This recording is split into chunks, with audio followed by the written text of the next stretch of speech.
अस्सलाम वालेकुम students. Okay, chapter number 2 में आज हमारा जो लास्ट टॉपिक चल रहा है, दैट इज़ प्रोटीन मिसफोल्डिंग। अच्छा, हमने ना फोल्डिंग ऑफ प्रोटीन सारी डिस्कस कर ली थी। अब प्रोटीन मिसफोल्डिंग किस वजह से होती है? प्रोटीन मिसफोल्डिंग लाइक हमारे पास कहता है फोल्डिंग हो रही थी, उस दौरान में कोई भी चेंजेस आ गए, कोई जेनेटिक फैक्टर्स हो सकते हैं, कोई भी हमारे पास एसिड बेस कोई भी उसके ऊपर उसका एक्शन हुआ या फिर उसकी डिनेचरेशन हो गई। ठीक है, तो इस सब की वजह से समटाइम क्या हो जाती है जी, प्रोटीन मिसफोल्डिंग हो जाती है। अब प्रोटीन मिसफोल्डिंग में ना उसने हमारे पास 2 डिजीज़ लिखी हुई हैं। फर्स्ट ऑफ ऑल हम डिस्कस करते हैं जी अमाइलॉइड डिजीज़ को।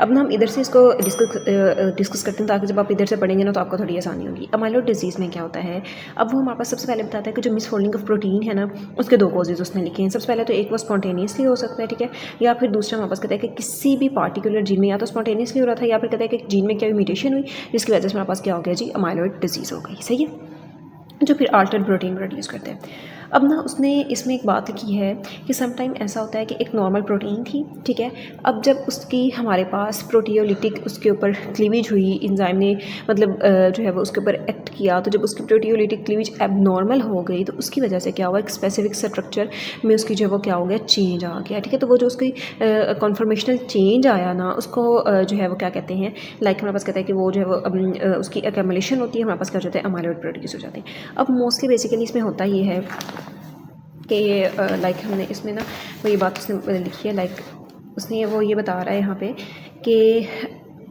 एक हमारे पास नॉर्मल प्रोटीन थी, ठीक है, उसके ऊपर ना जब इंजाइम ने एक्ट किया, उसकी इंजाइमेटिक क्लीवेज हुई। इंजाइमेटिक क्लीवेज क्या हो गई जी, एबनॉर्मल हो गई। ठीक है, तो एबनॉर्मल इंजाइमेटिक क्लीवेज की वजह से यहाँ पे हमारे पास जो स्ट्रक्चर बनी उसकी जो कॉन्फर्मेशनल उसमें क्या हो गया जी, कॉन्फर्मेशनल जो है उसमें चेंज आ गया।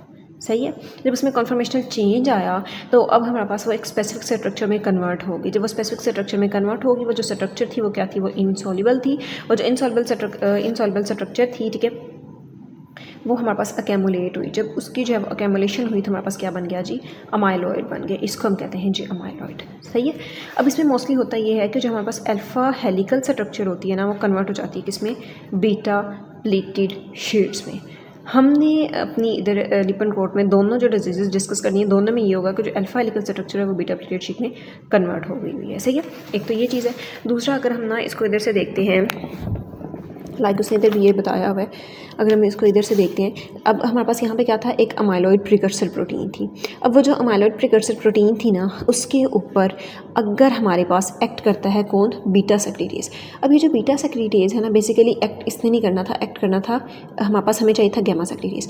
गैमा सेक्रीटेज ने जब उसके ऊपर जाके एक्ट करना था ना, तो उसने उसको एक नॉर्मल प्रोटीन में कन्वर्ट कर देना था। ठीक है, लाइक इधर दिखाया भी जा रहा है एक नॉर्मल प्रोटीन है, ठीक है, लेकिन जब उसके ऊपर जाके बीटा सेक्रीटेज ने एक्ट किया तो उसने उसको नॉर्मल प्रोटीन की बजाय कॉन्फर्मेशनल चेंज उसमें आ गया। वो हमारे पास ये अल्फा हेलिकल स्ट्रक्चर है, ये बीटा प्लेटेड शीट है, ठीक है, तो उसने उसको बीटा प्लेटेड में क्या कर दिया, जो है वो हमारे पास कन्वर्ट कर दिया। ठीक है, अच्छा, अब ये हमारे पास जो ए मतलब कि अमाइलॉइड ए जो लगाया वो अमाइलॉइड, तो अमाइलॉइड जो बीटा हमारे पास प्रिकर्सर्स थे ना, ये आपस में मिलते गए, जब इसकी काफ़ी ज़्यादा अक्यूमुलेशन होगी तो हमारे पास क्या बन गया जी, अमाइलॉइड बन गई।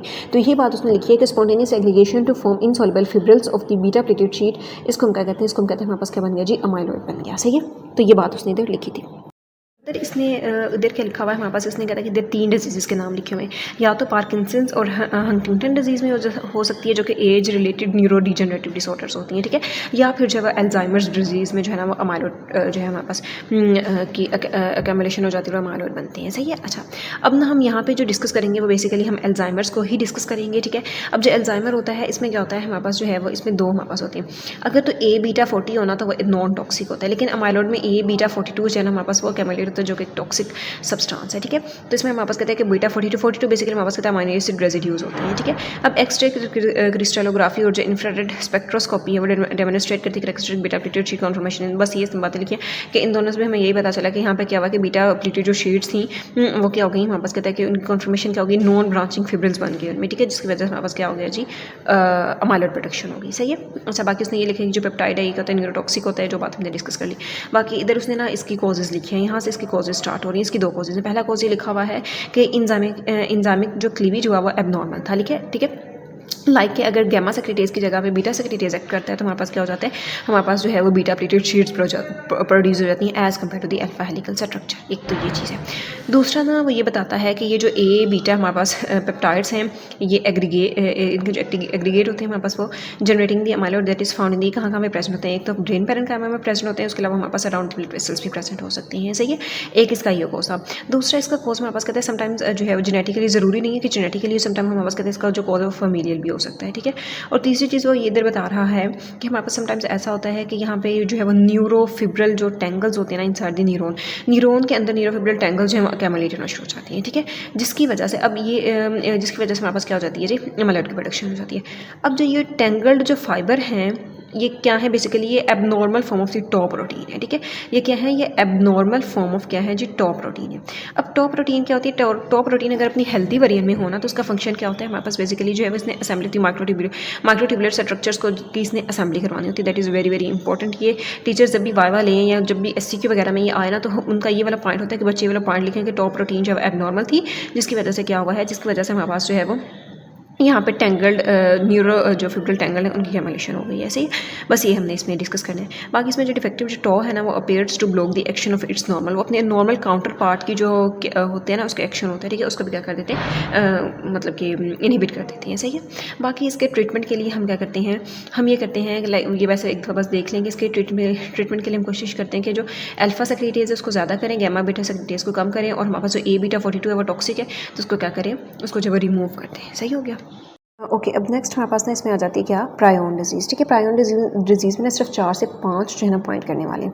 सबसे पहले वो बताता है कि जो प्रायोन डिजीज़ है बेसिकली ये स्ट्रॉन्गली जो है वो इम्प्लिकेटेड एज, इसको कहता है कि ये जो है वो प्रायोन प्रोटीन होती है जो कि कॉजेटिव जो है वो एजेंट होता है किसका, ट्रांसमिसिबल स्पॉन्जिफॉर्म जो है वो इंसेफलोपैथीज का। ठीक है, अब इसमें हमारे पास जो है वो उसने नाम लिखे हुए डिजीज़ डिफरेंट, कहता है कि हमारे पास जो स्पीशीज़ होती है उसमें इस डिजीज़ के डिफरेंट नाम होते हैं। ठीक है, लाइक हमारे पास कहता है कि जो है वो क्रेट्सफेल्ड जैकोब डिजीज़ इन ह्यूमन्स है, स्कॉर्पियन शीप है। ठीक है, और उसके अलावा बोवाइन स्पॉन्जिफॉर्म जो है वो इंसेफलोपैथी इन कैटल है। सही है, बस ये इसके जो है as a MCQ point of view के लिए हमें पता होने चाहिए। ठीक है, उसके अलावा इसमें होता क्या है, इसमें ना होता है ये बेसिकली इधर से हम देखते हैं कि जो हमारे पास एक सिंपल प्रायोन प्रोटीन थी। ठीक है, अब ना PRPC मतलब कि जो सेलुलर सिंपल प्रायोन प्रोटीन थी ना वो कन्वर्ट हो गई किसमें, स्कारपी जो है वो प्रायोन प्रोटीन में। ठीक है, अच्छा अब ये जो था ना हमारे पास जो सिंपल वाली थी, सेलुलर वाली थी, इसने क्या करना था, इसने अल्फा हेलिकल स्ट्रक्चर बनानी थी जो कि नॉर्मल अपना फंक्शन परफॉर्म कर रही थी।